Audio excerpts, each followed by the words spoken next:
మూడు విషయాలు మీ ముందు ప్రస్తావించేదానికి ప్రెస్ క్లబ్ రావడం జరిగింది. మొదటిది ఉగ్రవాదుల దాడి, రెండవది వర్గీకరణ, మూడవది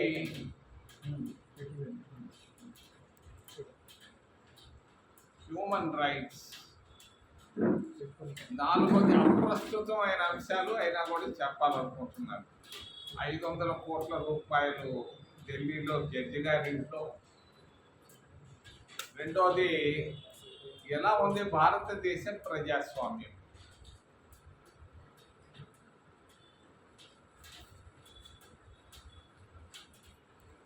మరి దేశ పరిస్థితుల్లో మొన్న ఉగ్రవాదుల దాడిని మేము కాంగ్రెస్ పార్టీ తరఫున ఖండిస్తున్నాం. తప్పు తప్పు తప్పు తప్పు. మధుసూదన్ రావు కావల్లో మరణం, ఇంకా దాదాపుగా 20-30 మంది చనిపోవడం, వాళ్ళ ఆత్మకు శాంతి చేకూర్చాలని వాళ్ళ కుటుంబ సభ్యులకు అందరికీ సంతాపం, సానుభూతిని తెలియజేస్తారు. ఈ ఉగ్రవాదం అనేది నిన్న మొన్నటి అంశం కాదు. ఇది ఈ ఉగ్రవాదం దాదాపు 40 సంవత్సరాలకు ముందు మొదలైనటువంటి ఉగ్రవాదం. ఇది అక్కడ మొదలైంది.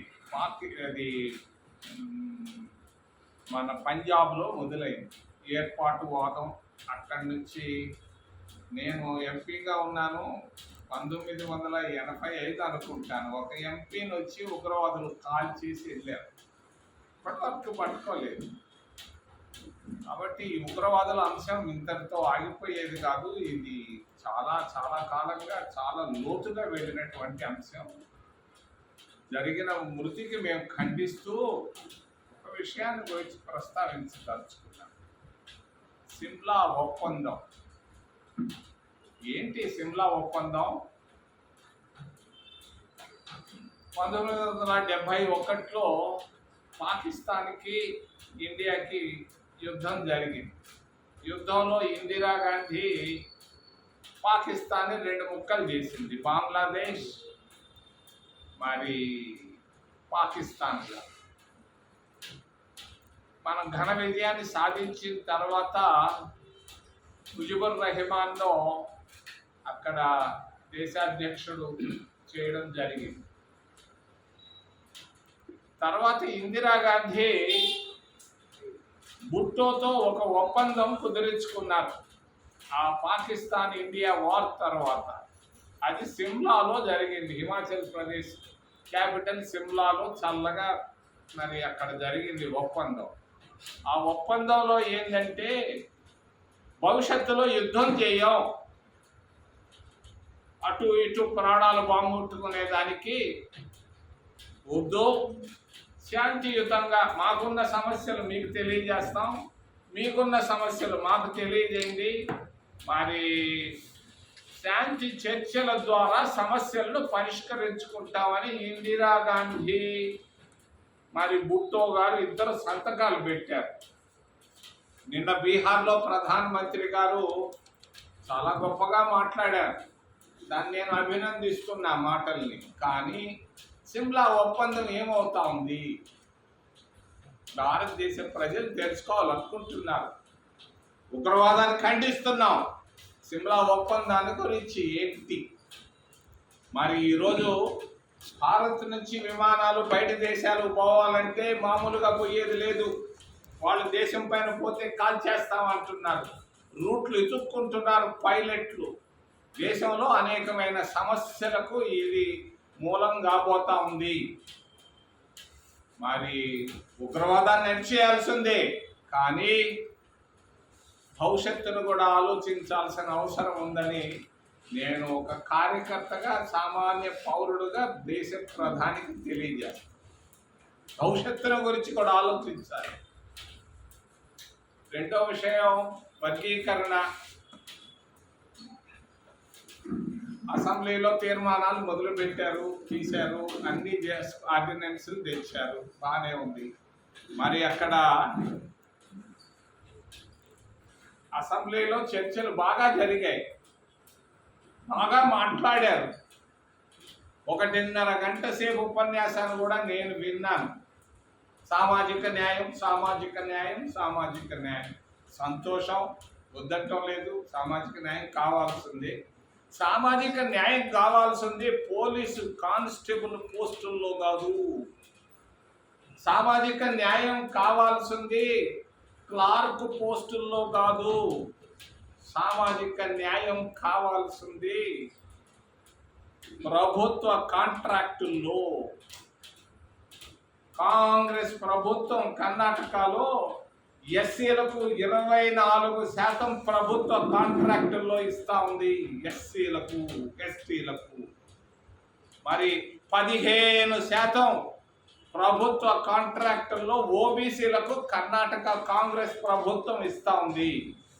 ఆ విధంగా చట్టాన్ని చేయాలని నేను రాష్ట్ర ప్రభుత్వాన్ని, మరి కూటమి ప్రభుత్వాన్ని నేను చాలా వినయంగా కోరుకుంటున్నా. మరి రాష్ట్రంలో మైన్లు ఉన్నాయి, బంగారు గనులు ఉన్నాయి. మరి అక్కడ సైదాపురంలో తెల్ల రాయి ఉంది. మరి గూడూరు చిల్లకూరులో ఇసుక ఉంది. మరి ఇసుకనో ఇక్కడ కూడా సామాజిక న్యాయం కావాలి. ఈ రోజు దాకా అమిత్ షా గారి ప్రధానమంత్రి గారు నోరు తెరవటం లేదు. ఒక పేదవాడు చిన్న పొరపాటు చేస్తే ఈడీ కేసులు పెడుతున్నారు. మరి జడ్జి గారి పైన ఈ రోజు దాకా కేసు లేదు. ఇది జరుగుతూ ఉండేది. మన భారతదేశ ప్రజాస్వామ్యం అప్రస్తుతమైనా కూడా ఈరోజు చెప్పదలుచుకున్నారు.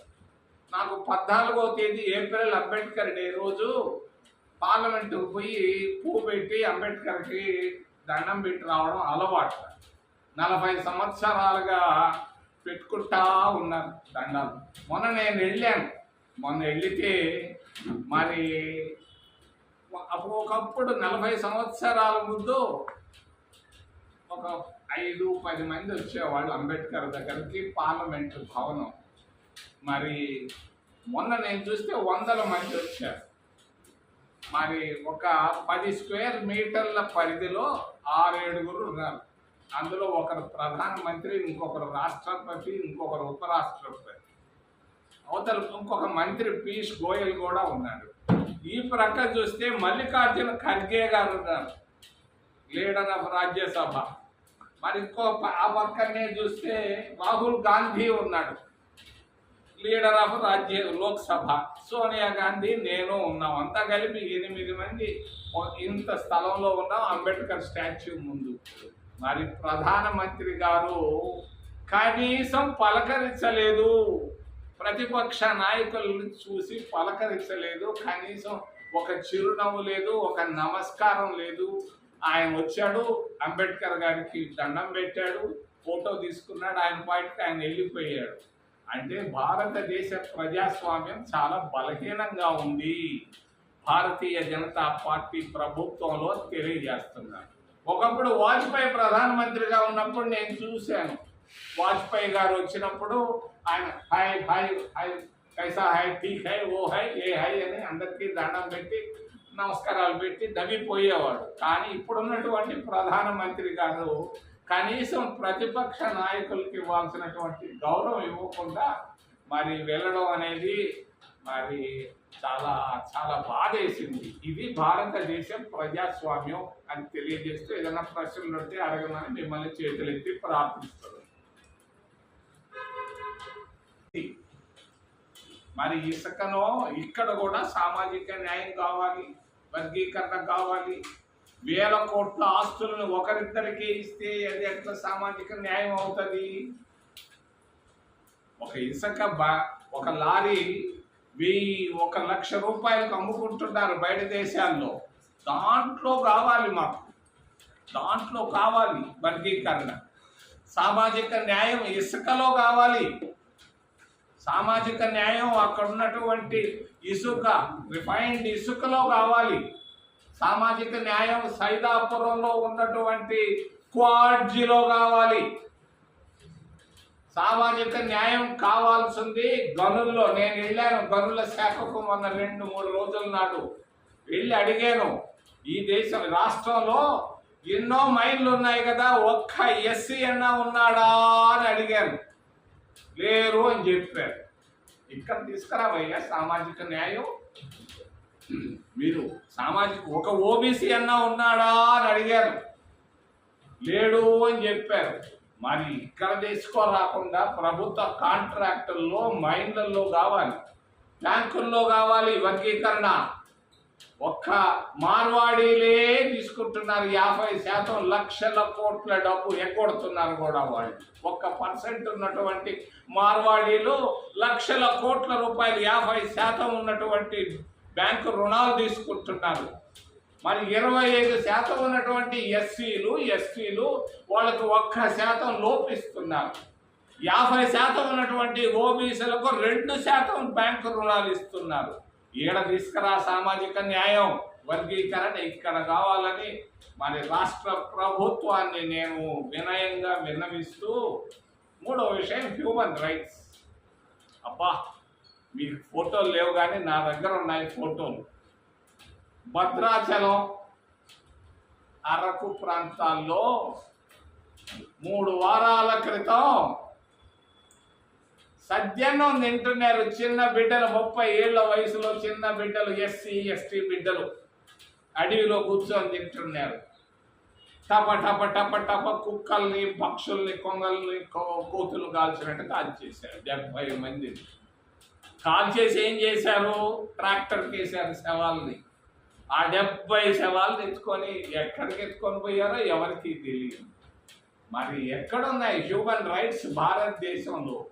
ఇదే ఈ విధంగా చంపేది. ఆ పేద బిడ్డలు సద్యన్నం తింటుంటే తినిచ్చి ఉండకూడదు. వాళ్ళు సద్యన్నం నోట్లో పెట్టుకునేటప్పుడే కాల్చేస్తున్నారు, నోటి పైన కూడా కాల్చేస్తారా? మా కమ్యూనిస్టు మిత్రులకి వాళ్ళకి తెలియదేమో, వాళ్ళు అడగలేకపోతున్నారు. మరి ఎందుకనో నేను చెప్తున్నాను, మానవతా దృష్టి అవసరం. ఇది సనాతన ధర్మం అంటే మరి ఇష్టం వచ్చినట్టు కాల్ చేస్తే కాదు సనాతన ధర్మం అని తెలియజేస్తూ 2 అప్రస్తుతమైన అంశాలు మీ ముందు ఉంచాలనుకుంటున్నాను. ఒకటి, ఒక జడ్జి గారి ఇల్లు ఢిల్లీలో. ఆయన హైకోర్టు జడ్జి. ఆయన పేరు యశ్వంత్ వర్మ. ఆయన ఇంట్లో 500 కోట్ల రూపాయల నోట్లు దొరికాయి. ఎలా దొరికాయి? ఆ డబ్బు ఎవరిది, ఎవరిచ్చారు, ఏ తేదీల్లో ఇచ్చారు అన్న విషయాలు తెలుసుకోవాల్సిన అవసరం భారతదేశ ప్రజలకి అవసరం ఉంది. మరి అందరూ చెప్పుకుంటున్నారు, సుప్రీంకోర్టు అడ్వకేట్లు, రిటైర్డ్ జడ్జీలు కూడా చెప్పుకుంటున్నారు. ఈ 500 కోట్లు ఒక retired chief justice of India అని చెప్పుకుంటాము. ఎవరు ఆ retired chief justice of India? మరి ఎవరిచ్చారు ఈ డబ్బు? ఒక జడ్జి గారి ఇంట్లోకి ఒక వాటర్ బాటిల్ పోవాలంటే కూడా మరి కష్టం.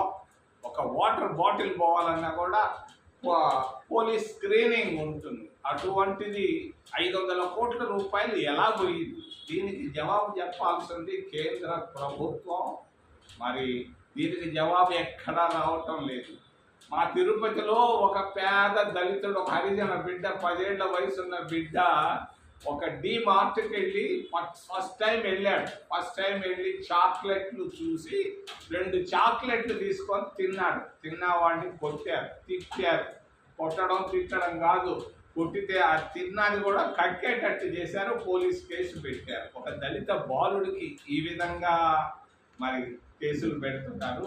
ఒక జడ్జి గారి ఇంట్లో 500 కోట్ల రూపాయలు దొరికితే ఆ జడ్జి గారి ఇంట్లో నుంచి ఇప్పటిదాకా కేసే పెట్టలేదు. మహా అంటే ఆయన్ని ట్రాన్స్ఫర్ చేశారు అలహాబాద్.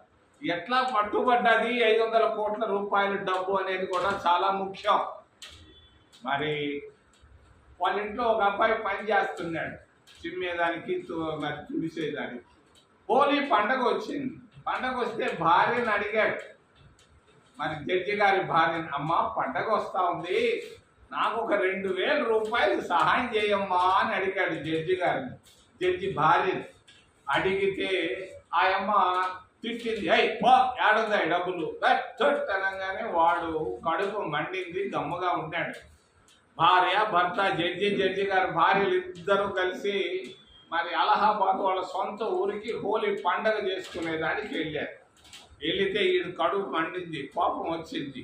మెల్లగా పోయి ఒక అగ్గిపెట్టి తీసుకున్నాడు, దాన్ని తెరిశాడు, నిప్పు పెట్టాడు. నిప్పు పెట్టేటప్పుడు ఆ పిల్లోడికి తెలియదు ఇంత పెద్ద సమస్య వస్తుంది. నిప్పు పెట్టంగానే కాలింది, కాలంగానే పొగ వచ్చింది. పొగ రాగానే పోలీసులు తెలుసుకున్నారు. అరే పొగ వస్తుందని ఫైర్ ఇంజన్లు పిలిచారు. ఫైర్ ఇంజన్ వాళ్ళు చూశారు, మరి డబ్బు రాలుతా ఉంది, డబ్బే అని చెప్పేసి పోలీసులు చెప్తే పోలీసులు వచ్చి చూశారు. దీన్ని గురించి ఈ రోజు దాకా అమిత్ షా గారి ప్రధానమంత్రి గారు నోరు తెరవటం లేదు. ఒక పేదవాడు చిన్న పొరపాటు చేస్తే ఈడీ కేసులు పెడుతున్నారు. మరి జడ్జి గారి పైన ఈ రోజు దాకా కేసు లేదు. ఇది జరుగుతూ ఉండేది. మన భారతదేశ